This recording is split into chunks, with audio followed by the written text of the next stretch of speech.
Uncle Harry. They'll source you out to Lauder. Start on. Hastings? Ah, thank you. Hastings? No, I shall need at least 6. No. 8. For the tetra à l'angoisse. I shall ask the hotel to cook us some tomorrow. It's not like ordering them in a shop, Poirot. I've got to shoot the damn things. I have every faith in your marksmanship, Hastings. You ready, old man? Ah, Roger. Mr. Poirot, it's taken me 10 years to get him up onto Uncle Harry's moor. I don't want you missing the drive. I'm ready. For God's sake, Harry, it's not much. Doesn't mean I can marry again. £300 is nothing to you. Look bloody odd, wouldn't it, Jack? Me putting that sort of money in the way of my maid and my gamekeeper. Damn you. I sometimes wonder which of us was born a bastard. Jack! Stoddard! Yes, Mr. Roger. Look after Mr. Archie, will you? Aye, aye, sir. Right, Mr. Archie. Right, have a look here. John, what do you think? Good luck, darling. Bonne chance, mon ami. Thanks, old man.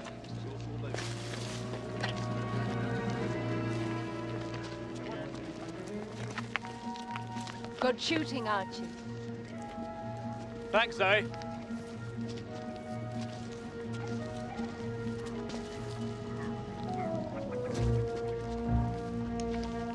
Poor old Archie. Hasn't a clue, I'm afraid.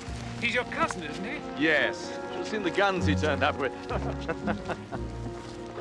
Still, he's only a school teacher, so on his salary, what could you expect? Now, this is you, old man. Good shooting. Thanks.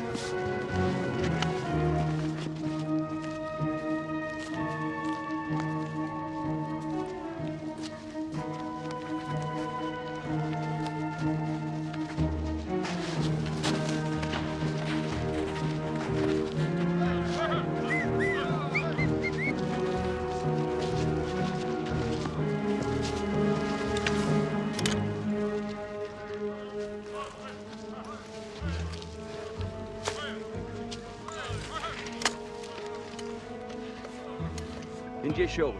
Tight. Stroke the cheek. Stroke the cheek. Tight. Right. 90-degree angle. Now break. Well, let's hope for a good bag. They're breaking, Mr. Pace. Here they come.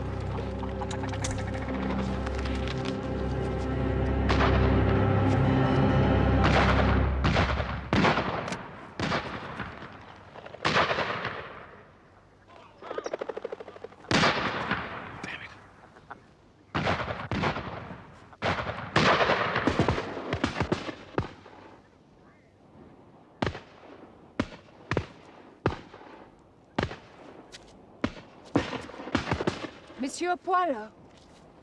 Monsieur Poirot. Oh, pardon, madame.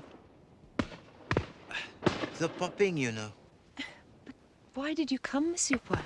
The red grouse. It must be eaten fresh while the gun is still smoking, as we say. Ah, gourmet. Oh, you are too kind, Madame Havering, but it is most rare in my country, the tetras. We make do with la jelly nut, the wood grouse. With the flavor, it is piney. Piney. Yes, this is not a word, piney, like the pine trees? Oh, piney. Yes. It's a very good word.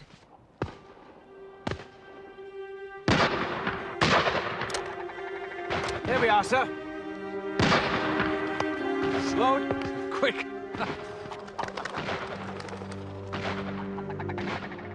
Watch him, Stoddard! Ah! You hit Mr. Pace! Mr. Pace! You bloody fool! You bloody fool! You damn near killed me!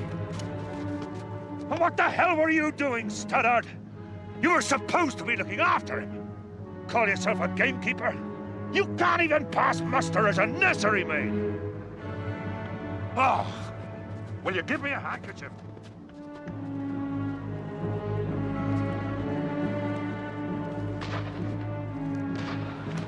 Mr. Archie is a complete idiot. It looks like Uncle Harry's all right. Well, I better get back to Hunter's Lodge. Make sure Mrs. Middleton has everything under control for lunch. She's only with us pro tem. Monsieur Poirot, may I entrust you with a task? Madame. Look after Cousin Archie for me, will you? I couldn't bear it if he went back to his little cottage and brooded. He will not be able to brood in the company of Ηρακλή Πουαρό, madame. You are a treasure.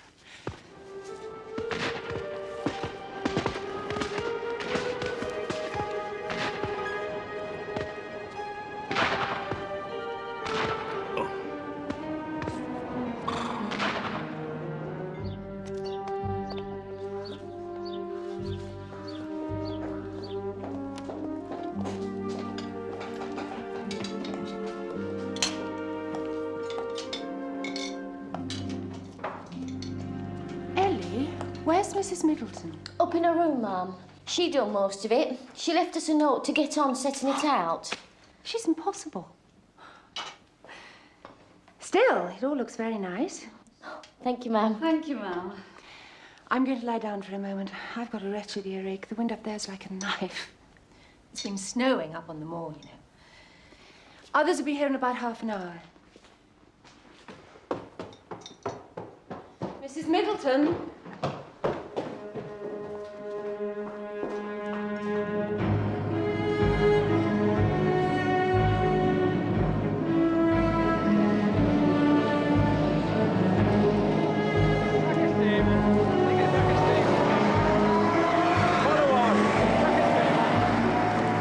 For 2 hours I am waiting in the snow, Hastings. The ice, it is forming on my bones. No bottom. Ah, a log fire. One of the better traditions of the English. Roger was saying you keep an eye on the place for the family. Yes, I'm local. A poor relation is available. Damned invidious it is, too. What?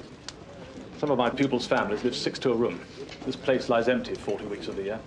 They only come up here for the shooting. Mrs. Middleton, where's my wife, do you know? She's up in her room, sir. A room? She's an earache, sir, I'm told. Well, she damn well ought to be here. That sort of thing won't get him very far. Not with Zoe. Will you have some more punch, girls? Thank you, Mr. Pate. Ah, excuse me.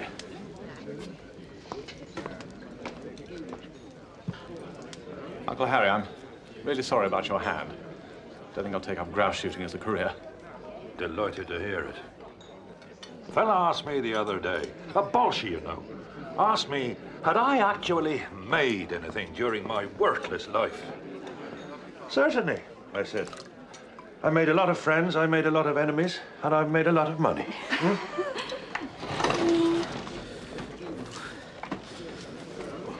You all right, Poirot? My feet, Hastings, are still blocks of ice. My lungs, they're full of the gunpowder and the fresh air. My ears are full of the popping, and I am ill. No, I am not all right, Hastings, not at all. Au revoir, Monsieur Poirot. Au revoir. Good to have met you. Thank you. I had to be off. It's a 6-mile bike ride for me, I'm afraid. You are leaving? One can leave? Mr. Poirot, goodbye. Ah, Monsieur Havering. Goodbye. Thank you. Next year, we'll put you up at the house. No, the hotel's fine. It's very comfortable. Bye, Roger. Bye. Cheerio. Thanks. Hope his hand gets better. I'm sure it will. Bye, Archie. Take care. I'm sorry. It's all right. I'm all right. Are you all right, Zoe? Oh, yes. I had a filthy earache. I'm fine now. Take care of yourself, Archie. Yes. Yes, indeed. Well, bye then.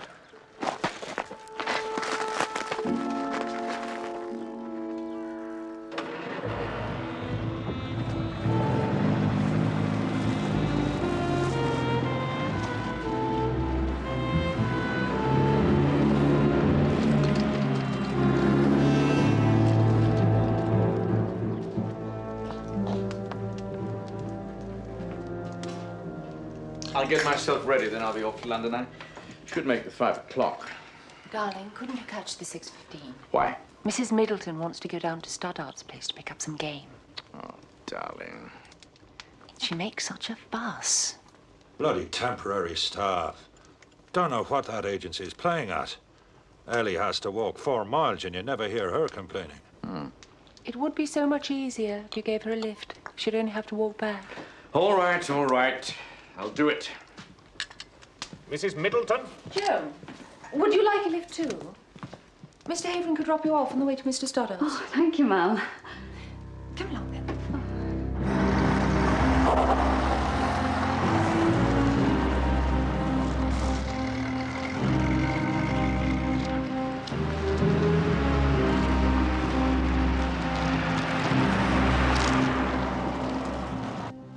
I'm sorry you didn't enjoy it, Poirot.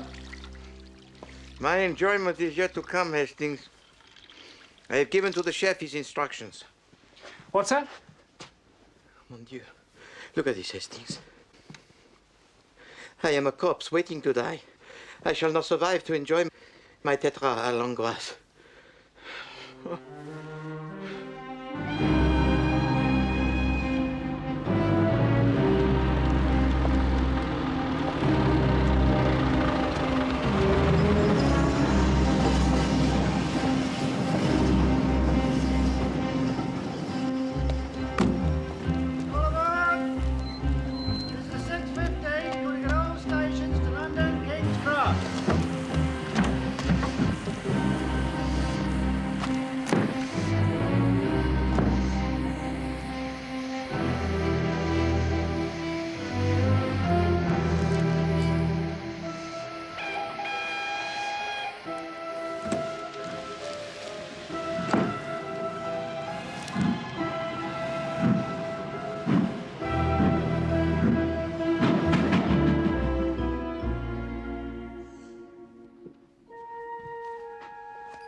Oh, you stay there.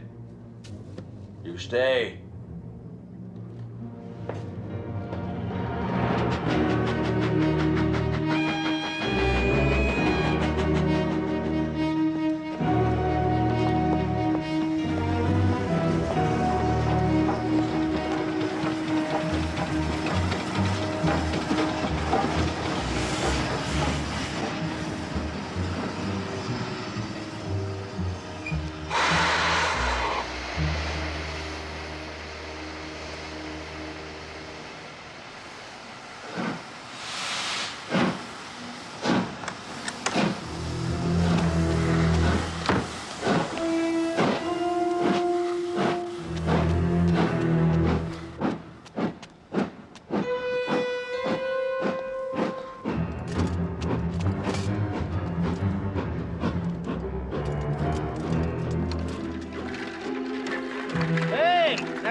Mr. Stoddard! Mr. Stoddard! Fetch the police. There's been a shooting. Go! Go!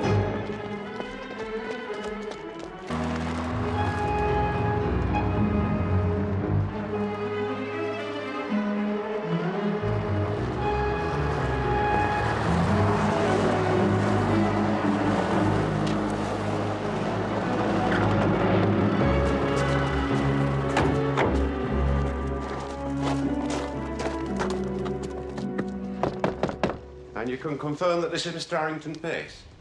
Yes, sir. Mrs. Haveren's in a terrible state. I've given her something to help her sleep. I let the killer in.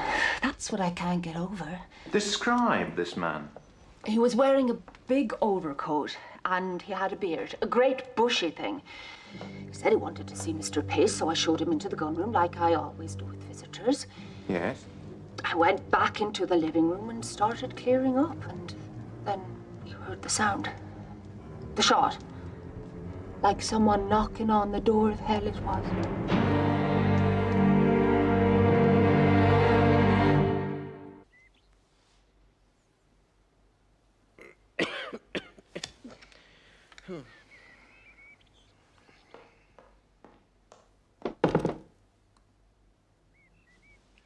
Who is it? It's me. Come in, Hastings. There's been a murder. Who has been murdered? Harrington Pace, up at Hunter's Lodge, shot with one of his own revolvers. Oh, you're still not well, Poirot. Oh, I must confess, I feel a little weak. You get back into bed now. You can leave this to me. Come on. This investigation, you can leave it to me. I'll report back to you, of course. I know these people, Poirot. I've got one or two ideas already. What are these ideas, Hastings? You just relax. Hastings, will you please stop tapping your nose in that theatrical manner and tell me all that you know?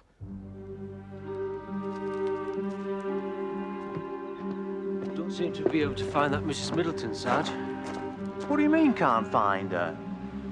Oh, this is the Scotland Yard fellow. Find her? That's all,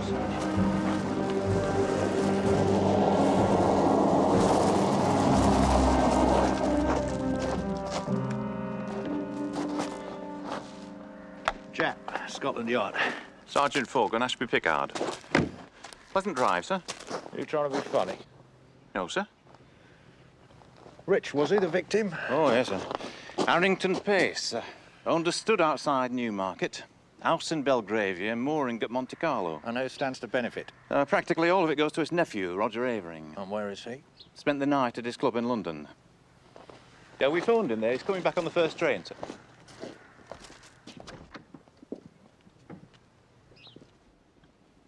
He was shot by a man who just turned up at the door asking to see him. Must have got away through that window. It was the gamekeeper who came and got us. Oh, he stood to gain too, sir. He's the only other real beneficiary.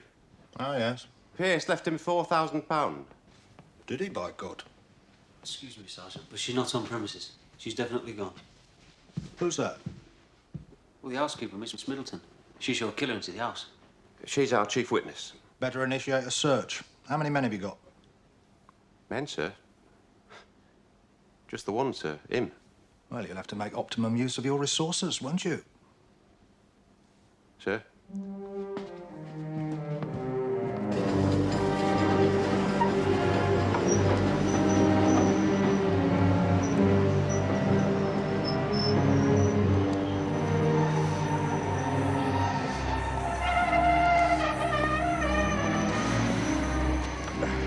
Roger.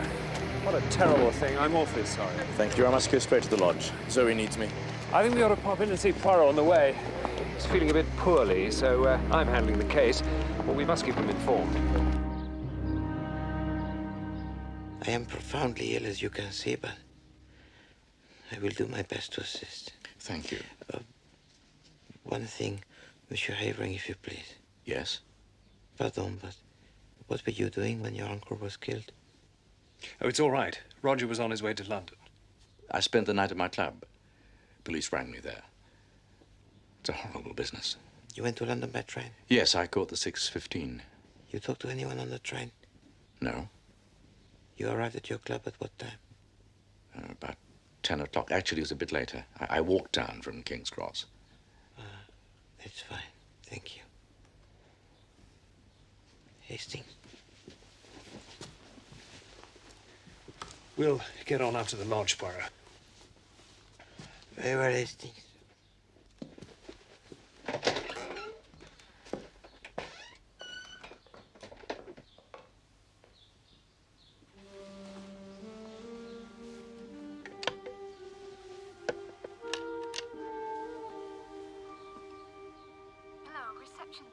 Hello, yes, this is Ηρακλή Πουαρό, room number 5. I require, if you please, a railway timetable. I was in here with Mr. Pace when there was a knock at the door. I heard Mrs. Middleton go to answer it, so I got up to see who it was. Yes. It was a man I didn't recognize, so I waited for Mrs. Middleton to show him into the gun room and come and announce him. What did he look like? Average-ish height, hat, specs, I think. Couldn't be sure. Beard. What sort of beard? Bushy. He looked like one of those anarchists in a cartoon in Punch. Do you remember what time this man arrived? About 7:15. Please go on. Well, Mrs. Middleton knocked a minute later, said the man wouldn't give his name but wanted to see Mr. Pace. Harry said he'd see what he wanted. He got up, and a few minutes later we heard the shot. The housekeeper, Mrs. Middleton, she was in the room with you, was she? Yes, she was clearing the drinks glasses. Did this man arrive by car? I don't know. I didn't hear anything. Would you normally hear a car arriving? Oh, yes. Yes, if he came by car, he didn't bring it up to the house.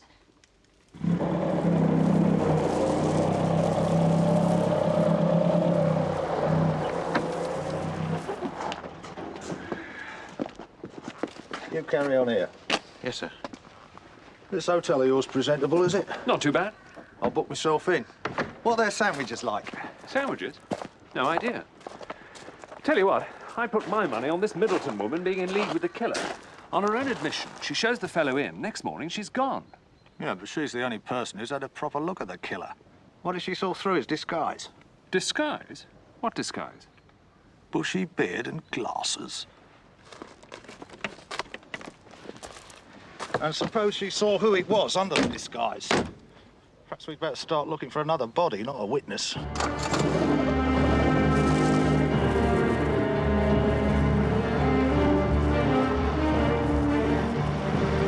Well, Mr. Poirot, you get that down yet? And I reckon you'll live to fight another day. Oh. Thank you very much, Mr. Anstruther.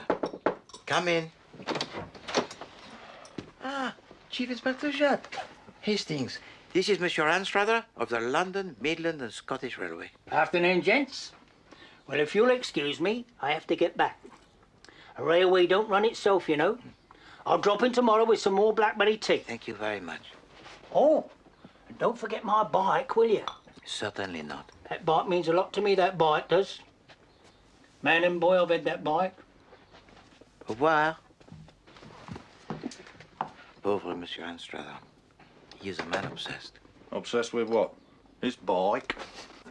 Yes, indeed, Chief Inspector. It has been stolen.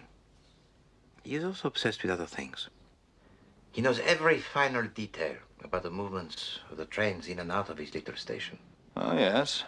Been doing some investigation, have we? How can I, Chief Inspector? I am prostrated. I toy with the little lines of inquiry, that is all. You, of course, will be well ahead of me. Well, we've got a description of the murderer. Yes, a man of medium height, wearing a broad-brimmed hat, sporting a beard that is large and fluffy. How did you know that?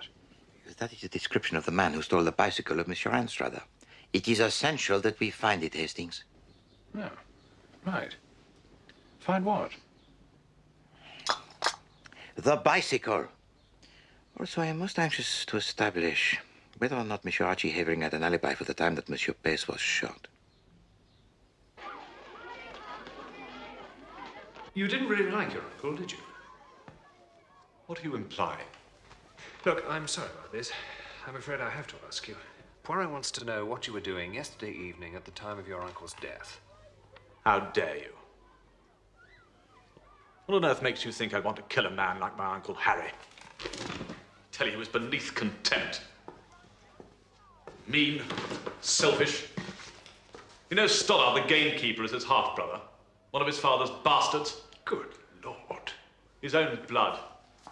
And he used him like a servant.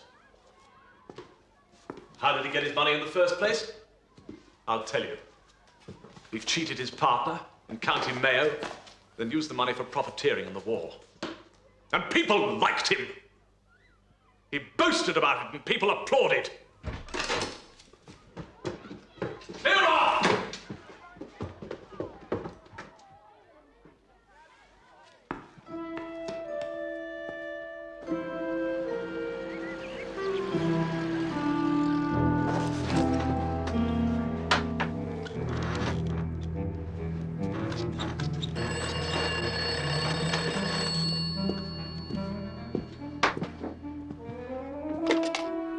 Hello? Chief Inspector? Ah, how's the cold, Poirot? It is not a cold. It is a deadly fever. Nasty. However, I have asked Monsieur and Madame Havering to come to the hotel. I am now convinced that Monsieur Roger Havering has not been telling the truth. You say, Monsieur Havering, that you arrived at London at 9 o'clock. The only witness that you can produce is the doorman at your club, where you arrived at 10 o'clock. You say that you spent this hour walking between King's Cross and St. James's, and yet you can describe none of your movements, no events, no street names, rien, nothing. This isn't the line I've been following at all, Poirot. What are you driving at? I am driving at a curve in the line of the local railway. A loop of iron which connects Ashby-Pickard with the little station of Ashby-le-Walkin. What? It is quite possible, Monsieur Havering, for a man to catch the 6:15 train at one station and get off at the next. With the aid of the bicycle, he returns to Hunter's Lodge, disguised with a beard and wearing the broad-brimmed hat. He shoots the man he wishes to shoot. Then he catches the 7:20 from Ashby-Pickard, a train that is faster than the 6:15, which will get him to London in time to be at his club by 10 o'clock. My God. You're serious, aren't you? It is a serious affair. A man has been killed, and you are about to be accused of his murder. Me? You, sir. Do you not see it, monsieur? You must tell us of your movements that night. Absolutely not. I can't. For God's sake, Roger, why not? I just can't. Well, Poirot. Carry on, Chief Inspector. I would like you to accompany me to the local police station, sir. What? I wish to question you in connection with the murder of your uncle, Mr. Harrington Pace, and with the disappearance of the housekeeper, Mrs. Middleton.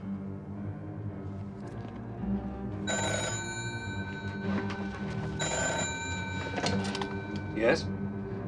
It's for you, Chief Inspector. Jack. Right. What is it? They found Mrs. Middleton.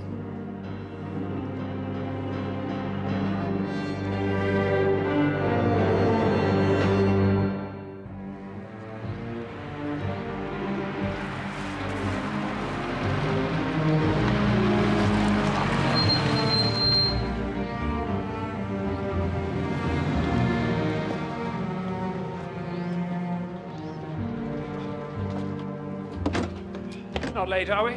No, she hasn't arrived yet. Shouldn't you be in bed? Possibly. But please, do not fuss. You looked like you were at death's door last night. Unfortunately, Chief Inspector, it was my appetite that was dead. My tetra à l'angoisse, it was fed to the cat.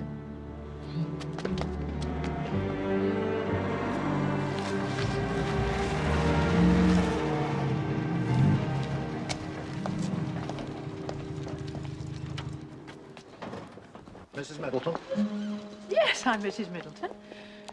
What have you brought me here for?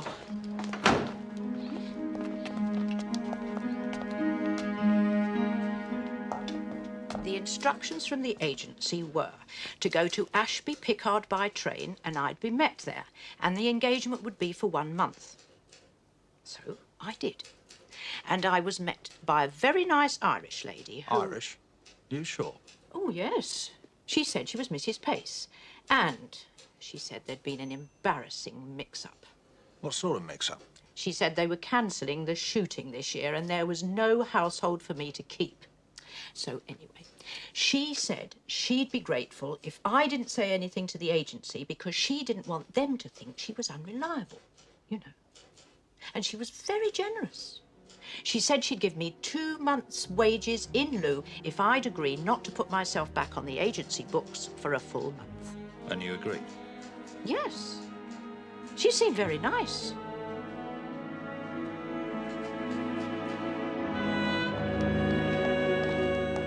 You kept very quiet through all that? I am unwell, and it changes everything, this testimony of Madame Middleton. Well, it all seems pretty straightforward to me. We still have to find this other woman who pretended to be a housekeeper. Agreed? I think it would be more fruitful to find the bicycle of Monsieur Anstruther. What on earth for? Because, Hastings, it was stolen to transport the murderer to Hunter's Lodge. Why has it disappeared? Sir? Sir? What is it, Forgan? It's Mr. Havering, sir. He's asking to see you. I'll tell you what I was doing if you promise not to tell Zoe. Well, let's hope it won't be necessary. I'll make no promises. Very well, then. I was with Lord Quarmby. Lord Quarmby? The racing hour? Yes, he's chairman of the board in charge of on-course betting. I wanted him to get me off the hook. Well, buy me some time on a couple of my debts. Why were you so reluctant to tell us this? A few months ago, you see, I promised Zoe that I'd never back another horse as long as I lived. And will Lord Quarmby verify that you were with him? Of course he will.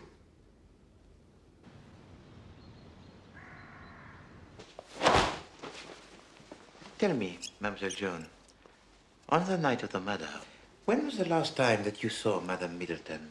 She was in the car with Mr. Havering when they dropped me off at home. He was on his way to the station, and he gave her a lift over to Mr. Stoddart's house. Mr. Stoddart, the gamekeeper? Yes. Ah, yes, of course. Monsieur Stoddart. You hope to be his wife one day, do you not? No one's supposed to know that, sir. I comprehend. Tell me more about Madame Middleton. Oh, she was that strict. Always leaving little notes about the place, criticising. Mr. Stoddart didn't like her. They used to be quite sharp with each other. Did Madame Middleton ever talk to you about herself? No, not really. She said you were from Ireland. Mayo, I think. But she always kept herself to herself, like. Mademoiselle Joan, this apron. Oh, that's Mrs. Middleton, sir. Oh, thank you. That will be all. So, when Harrington Pace was living in Ireland, he cheated his partner and ruined him. Then, this mysterious woman, who was also from County Mayo, turns up and replaces Mrs. Middleton. She was probably a relation of the ruined man. She opens the door to her accomplice, a fellow with a bushy beard. They kill Pace, and both of them disappear. Absolument, mon ami. You have the story exact. Oh.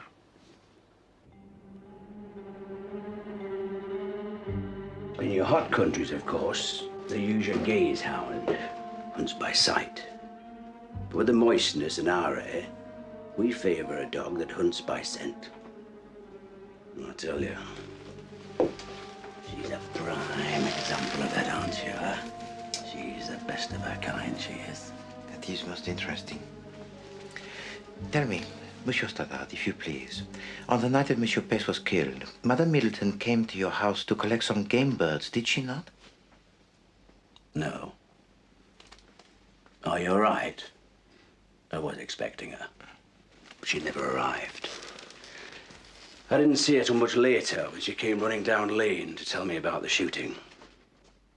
Chief Inspector, there is at Hunter's Lodge a telephone, is there not? Yes, there is. Then why did not Madame Middleton herself telephone to the police? Aye. It's crossed my mind then. What she said was that Mrs. Havering was near hysterical at the horror of it. She wanted to get her to sleep before the police got there. So she sent me to fetch them. Ah, yes. She needed the time alone in the house. Yes, of course, of course. Monsieur Stoddart, would you consider to involve your excellent dog in a little experiment? She is clever with her nose, you say? She's got a nose that could scent a puppy in a bit of slurry, she has. Eh bien, Monsieur Stoddart, our puppy, it is in here.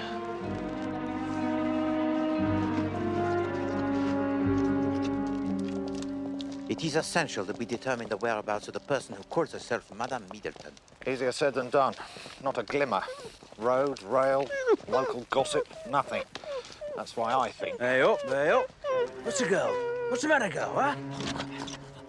What's the girl, huh? Wait, what is it, mate? Something's been buried. Something.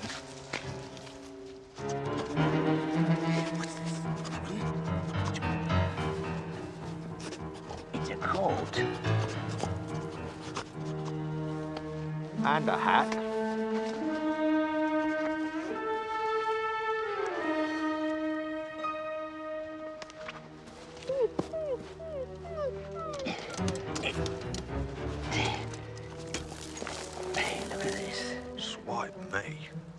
Bon. Monsieur Anstruther, he will be most pleased.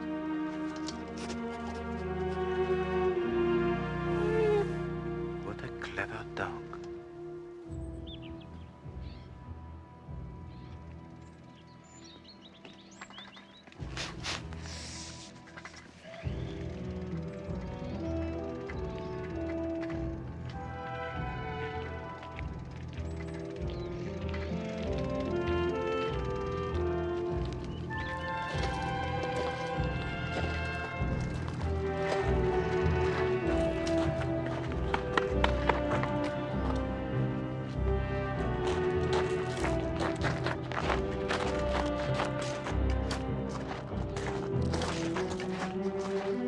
Everyone here? In the gun room, sir.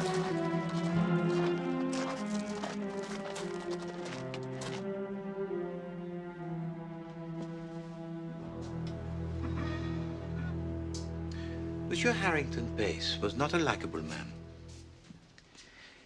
He used his wealth to control his friends and his family. For example, Monsieur Stoddard, his unacknowledged brother, he employed as a gamekeeper, but refused to lend him the £300 necessary to purchase his house and to get married. His nephew, Monsieur Archie Havering, he used as an estate manager, paying him not with money, but with promises of a legacy.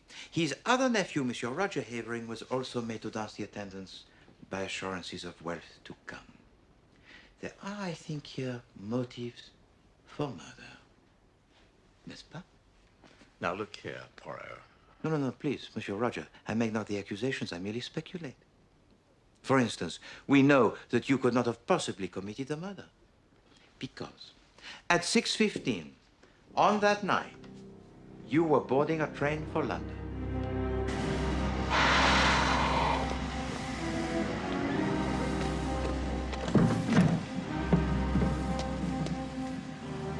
But what we did not know was that there was another passenger who also boarded that train.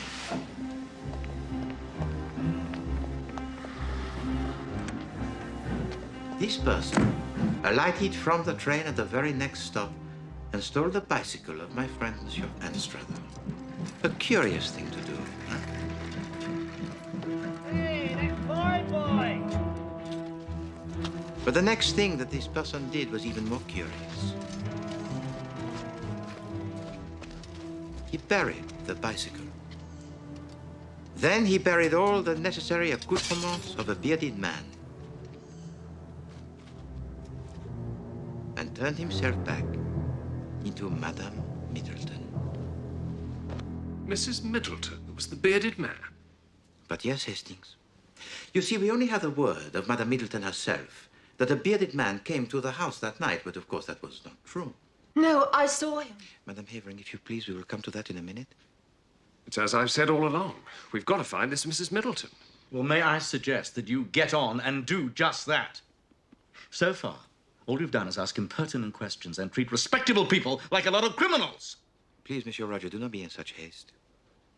We may know that you did not commit a murder, but there are other things which are not yet so clear. This crime was of a daring most extraordinary. It had to be like clockwork. And the spurious Madame Middleton had to have an accomplice to wind the spring. I'm sorry, Mrs. Middleton. At 5:45 on the night of the murder, this spring, it was ready for release. The guests had departed. Mademoiselle Ellie had already gone home. Mademoiselle Joan had been offered a lift in your car, Monsieur Havering. Mademoiselle Joan was duly dropped at her cottage. Madame Middleton was then to be driven to the home of Monsieur Stoddard to collect some game birds, but of course she never arrived. She was undergoing a transformation. It was essential, you see, that the suspect should be seen to alight from the train at the very next stop. A suspect that could well be Monsieur Roger Havering in disguise. Why should I try to incriminate myself? Because, Monsieur Havering, you had planned most carefully your alibi, your meeting with Lord Quamby, which you would seem to have every reason for keeping secret. But once you were forced to reveal it and were released, it was most unlikely that the police would suspect you for a second time. You're talking complete rubbish. No, I think not, Monsieur Havering. You see, while you continued your journey to London, Madame Middleton returned to Hunter's Lodge.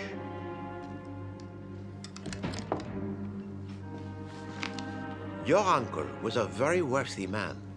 In time, you would inherit his fortune, but your gambling debts grew heavier and Monsieur Pace refused to bail you out. You desperately needed the money now. And so on that fateful night, Monsieur Pace was shot in cold blood. Prove it. You just prove it. That is a lying slander. You're going to find yourself in court, Mr. Bloody Poirot. And who is this Mrs. Middleton I meant to have been an accomplice of? You can't even find her. So you busy yourself accusing everybody else. You think that Hercule Poirot is unable to find this mysterious Madame Middleton? Hercule Poirot knows a way to make Madame Middleton appear in our midst as if by magic. You do not believe in magic? Very well. I have only to tap with my cane on the floor 3 times. Thus. 1, 2, 3.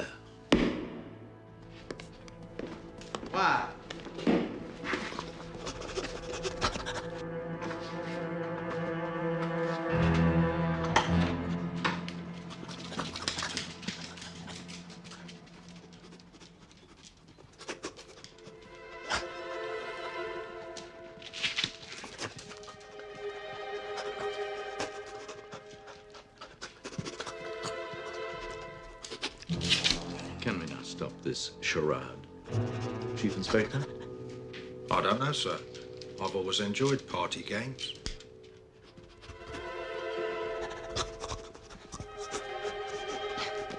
Silly dog, sit down.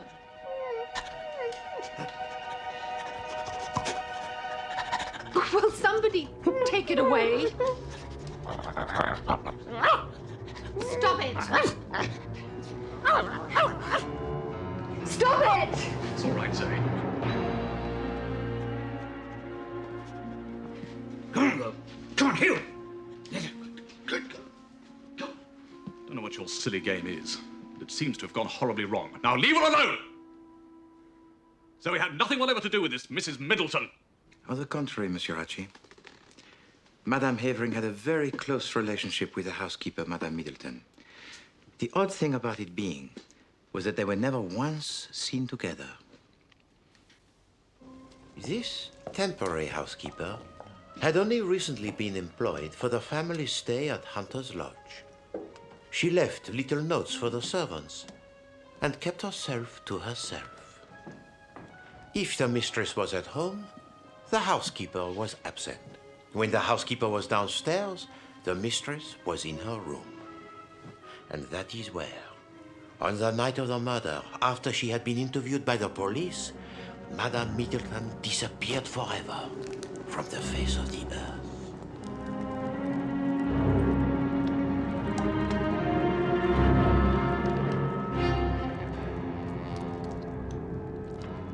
Because it was you, Madame Zoe Havering. Together with your husband, you planned and carried out this murder in genius. Together, you plotted to rid yourselves of your uncle that was hated and to lay your hands at last on his money. I must ask you both to come with me to the police station. How dare you?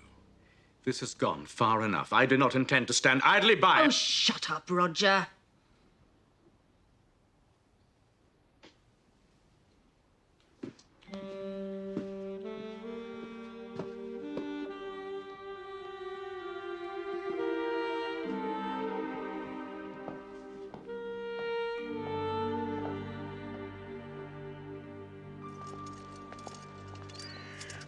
But why did she have to bury the bicycle? How could she leave it lying around, Hastings? If it was found and identified by Monsieur Anstruther as the bicycle that was stolen outside the railway station, then it would show that the murderer was still close to Hunter's Lodge. Oh, hello, Mr. Poirot. Monsieur Anstruther? The blackberry tea did the trick, then? It did indeed, monsieur.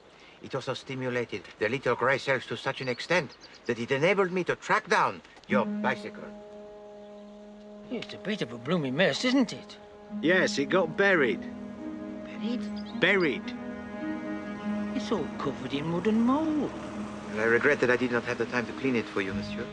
I don't know as I could be seen riding about on a thing like that. That mud guard's all bent too.